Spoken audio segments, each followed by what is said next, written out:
Hello friends, welcome back to my YouTube channel general medical knowledge. आज की इस video में हम डिस्कस करेंगे डाइजेशन एंड एब्जॉर्प्शन। कौन कौन से एंजाइम सिक्रेट होते हैं और किस सब्सटेंस को डाइजेस्ट करेंगे और उसका फाइनल प्रोडक्ट क्या होगा। फाइनल प्रोडक्ट ही हमारा जो प्रोडक्ट ऑफ डाइजेशन होता है, वो प्रोडक्ट ऑफ डाइजेशन वही जाके एब्जॉर्ब होता है हमारे इंटेस्टाइन में, हमारे विलाई और माइक्रोविलाई के थ्रू हमारे ब्लड स्ट्रीम में एब्जॉर्ब हो जाता है और हमारे बॉडी में वो सर्कुलेट करता है, हमारे बॉडी को एनर्जी प्रोवाइड करता है।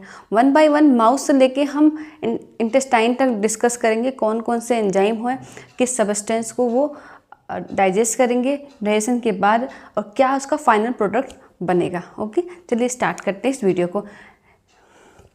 Enzymatic digestion and absorption, enzyme के थ्रू क्या डाइजेशन हो रहा है और जो फाइनल प्रोडक्ट है वो एब्जॉर्ब हो रहा है, इसके बारे में हम इस वीडियो में डिस्कस करते हैं। माउथ से स्टार्ट करें कि माउथ में जैसे ही फूड को हम इंजेस्ट करते हैं, फूड को जैसे ही माउथ के थ्रू हम माउथ में लेते हैं, खाते हैं, माउथ में सलाइवा आता है। सलाइवा लुब्रिकेट करने के लिए, उसको प्रपोल्स करने के लिए, उसको मिक्सिंग के लिए सलाइवा सेक्रेट होता है। सलाइवा में एक एंजाइम होता है जिसको कहते हैं टाइलिन एंजाइम। टाइलिन एंजाइम हमारे स्टार्च को, मेनली जो स्टार्च है, कार्बोहाइड्रेट है, उसको डाइजेस्ट करने का काम करता है। वो सब्सटेंस क्या है जो हमारे माउथ में से ही डाइजेशन स्टार्ट होता है। हमारे माउथ से आप कह सकते हो कार्बोहाइड्रेट का डाइजेशन हमारे माउथ से ही स्टार्ट हो जाता है। ओके, स्टार्च का डाइजेशन होने लगता है हमारे माउथ से ही।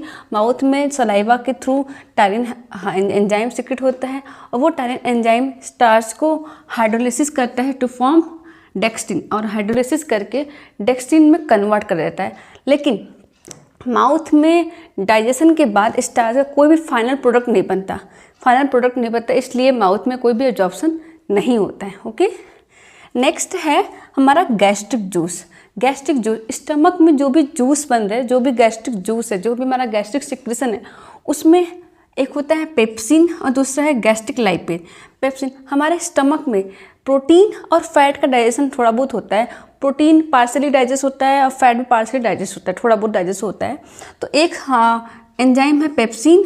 पेप्सिन प्रोटीन को डाइजेस्ट करता है, सब्सटेंस प्रोटीन को हाइड्रोलिसिस करता है फ्रॉम पेप्टाइड बॉन्ड। जो भी प्रोटीन के बीच में जो पेप्टाइड बॉन्ड्स है, पेप्टाइड्स बॉन्ड, उसको हाइड्रोलिसिस करने में काम करता है ये पेप्सिन। नेक्स्ट है gastric lipase. Gastric lipase fat को हाइड्रोलिसिस करता है into free fatty acid. Free fatty acid में हाइड्रोलिसिस करता है गैस्ट्रिक लाइपेज। ओके, यहाँ भी गैस्ट्रिक जूस में भी कोई फाइनल प्रोडक्ट फॉर्म नहीं होता है, इसलिए स्टमक में कोई भी एब्जॉर्प्शन नहीं होता है। यहाँ केवल पार्सली डाइजेस्ट होता है प्रोटीन और फैट का। ओके, सलाइवा और गैस्ट्रिक जूस के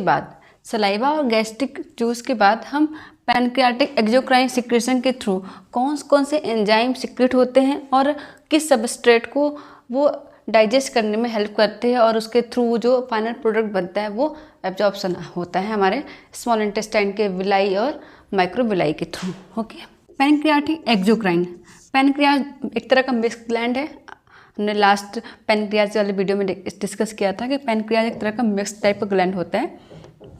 इसमें दो तरह के फंक्शन होते हैं, एक एंडोक्राइन और एक्सोक्राइन। जो एक्सोक्राइन फंक्शन होता है पैनक्रियाज का, उसके थ्रू एंजाइम सीक्रेट होते हैं, हमारे जीआई सिस्टम में आके एंजाइम सीक्रेट होते हैं और हमारे जो सबस्ट्रेट है, जो हमने फूड के थ्रू सबस्ट्रेट लिया हुआ है, प्रोटीन, फैट और कार्बोहाइड्रेट, ये सारे डाइजेस्ट होने में हेल्प करते हैं। तो फर्स्ट है हमारे एंजाइम पैनक्रियाटिक एक्सोक्राइन सिक्रेशन का लाइपेज। लाइपेज फैट को हाइड्रोलाइज करता है और फैटी एसिड में कन्वर्ट करता है। और यहाँ पे देखेंगे कि एंजाइम के थ्रू और फाइनल प्रोडक्ट बन रहा है पैनक्रियाटिक जूस। पैनक्रियाटिक जूस के एंजाइम के थ्रू यहाँ पे फाइनल प्रोडक्ट फॉर्म हो रहा है। ओके, कोलेस्ट्रॉल एस्टरेज के थ्रू जो कोलेस्ट्रॉल है हमारे बॉडी में, कोलेस्ट्रॉल को हाइड्रोलाइज करेगा to ester of cholesterol and fatty acid और ये कन्वर्ट हो जाता है फाइनल प्रोडक्ट कोलेस्ट्रॉल में। Okay, alpha amylase sucrose, alpha amylase starch and dextrin को डाइजेस्ट करने में हेल्प करता है, हाइड्रोलाइज कराता है, हाइड्रोलिसिस कराता है। हाइड्रोलिसिस किस में होता है? डेक्स्ट्रिन और माल्टोज में हाइड्रोलाइज हो जाता है। हाइड्रोलिसिस का मतलब है कि वाटर के कांटेक्ट में आके उसका टूटना, जो भी हम ये सारे फैट्स है, प्रोटीन है, पॉलीपेप्टाइड्स है, राइबोन्यूक्लियेज है, ये सारे हाइड्रोलिसिस हो रहे हैं, मतलब वाटर के कांटेक्ट में आके ये ब्रेक हो रहे हैं, वाटर के कांटेक्ट में आके वाटर से रिएक्ट करके ये ब्रेक हो रहे हैं, इसका मतलब है हाइड्रोलिसिस हो रहा है। Okay. Trypsin and chymotrypsin, trypsin and chymotrypsin enzyme है पैनक्रियाटिक एक्सोक्राइन का, जो कि प्रोटीन को डाइजेस्ट करता है, हाइड्रोलिसिस करता है पॉलीपेप्टाइड्स में। ओके। पॉलीपेप्टाइड्स में ट्रिप्सिन एंड काइमोट्रिप्सिन दोनों पॉलीपेप्टाइड में कन्वर्ट करते हैं प्रोटीन को। कार्बोक्सीपेप्टाइडेज, कार्बोक्सीपेप्टाइडेज जो है पॉलीपेप्टाइड्स को हाइड्रोलिसिस करेंगे, एमिनो एसिड में कन्वर्ट करेंगे। एमिनो एसिड में कन्वर्ट कौन करता है? कार्बोक्सीपेप्टाइडेज पॉलीपेप्टाइड को हाइड्रोलिसिस करके एमिनो एसिड में कन्वर्ट कर देते हैं।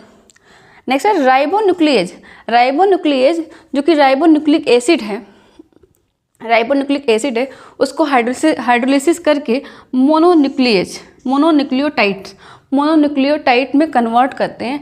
ये सारे जो एंजाइम्स है हमारे पैनक्रियाटिक जूस के एंजाइम है, पैनक्रियाटिक एंजाइम है, जो कि हमारे बहुत सारे सबस्ट्रेट को डाइजेस्ट करते हैं, हाइड्रोलिसिस करते हैं, उसके थ्रू फाइनल प्रोडक्ट का फॉर्मेशन होता है। ओके। नेक्स्ट है burst border enzyme. Burst border enzyme means small intestine के एंजाइम, डुडेनम, जेजुनम और इलियम से जो भी हमारा एंजाइम सिक्रीट हो रहा है, वो बचे हुए जो हमारे सबस्ट्रेट है उसको डाइजेस्ट करेगा, उसको हाइड्रोलाइज करेगा और फाइनल प्रोडक्ट में कन्वर्ट करेगा, और जिसके थ्रू ये फाइनल प्रोडक्ट हमारे ब्लड स्ट्रीम में एब्जॉर्ब हो सके, ब्लड स्ट्रीम में एब्जॉर्ब होके हमारे बॉडी को एनर्जी प्रोवाइड कर सके। ब्रस्ट बॉर्डर एंजाइम के थ्रू कार्बोक्सीपेप्टाइडेज और एमिनोपेप्टाइडेज ये एंजाइम प्रोड्यूस होता है, जिसके थ्रू पॉलीपेप्टाइड्स को हाइड्रोलाइज करके एमिनो एसिड में कन्वर्ट किया जाता है। नेक्स्ट है इंटरोकाइनेज। इंटरोकाइनेज एंजाइम के थ्रू ट्रिप्सिनोजन, जो कि हमने पैनक्रियाटिक जूस में देखा था कि ट्रिप्सिन और काइमोट्रिप्सिन थे, तो जो ये ट्रिप्सिन है, हमारा ट्रिप्सिन है, ये इनएक्टिव फॉर्म में है। इसको एक्टिवेट करने के लिए एंटरोकाइनेज नाम के हार्मोन्स, एंटरोकाइनेज नाम के जो एंजाइम है वो एक्टिवेट करते हैं, एक्टिवेट टू ट्रिप्सिन, वो एक्टिवेट करेंगे ट्रिप्सिनोजन को ट्रिप्सिन में, देन ये ट्रिप्सिन जो है पॉलीपेप्टाइड में कन्वर्ट करेगा हमारे प्रोटीन को। सुक्रेज एंजाइम सुक्रोज को हाइड्रोलाइज करके ग्लूकोज प्लस फ्रक्टोज में कन्वर्ट करता है। सुक्रेज जब सुक्रोज को हाइड्रोलाइज करेगा तो ग्लूकोज प्लस फ्रक्टोज बनता है। ओके। आइसोमाल्टेज डेक्स्ट्रीन को हाइड्रोलाइज करके ग्लूकोज बनाता है, ग्लूकोज में कन्वर्ट कराता है। माल्टेज एंजाइम माल्टोज को हाइड्रोलाइज करके ग्लूकोज में कन्वर्ट कराता है। लैक्टेज एंजाइम लैक्टोज को हाइड्रोलिसिस करा के ग्लूकोज प्लस ग्लाइलेक्टोज में कन्वर्ट कराता है। ये सारे फाइनल प्रोडक्ट हैं जो कि हमारे डाइजेशन के लिए रेडी है इंटेस्टाइन में, विलाई और माइक्रोविलाई के थ्रू ब्लड स्ट्रीम में एब्जॉर्ब हो सकते हैं। ब्रस्ट बॉर्डर एंजाइम के थ्रू हमारे न्यूक्लियोटाइड्स और न्यूक्लियोसाइड्स, जो भी हमारे नाइट्रोजनस बेस है, जो भी हमारा न्यूक्लिक एसिड्स है, उसका भी डाइजेशन होता है ब्रस्ट बॉर्डर एंजाइम के थ्रू। ब्रस्ट बॉर्डर एंजाइम के थ्रू एक एंजाइम सिक्रीट होता है nucleotides.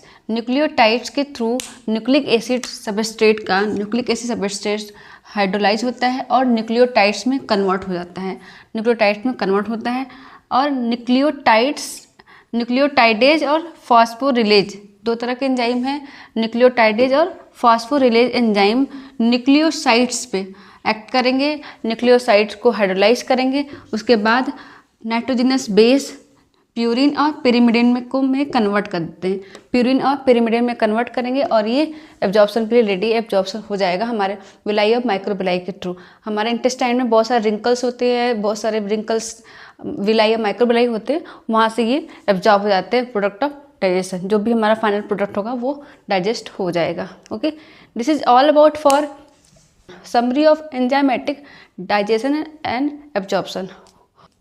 If you like the video, please like, subscribe and share my channel. Okay, thanks for watching.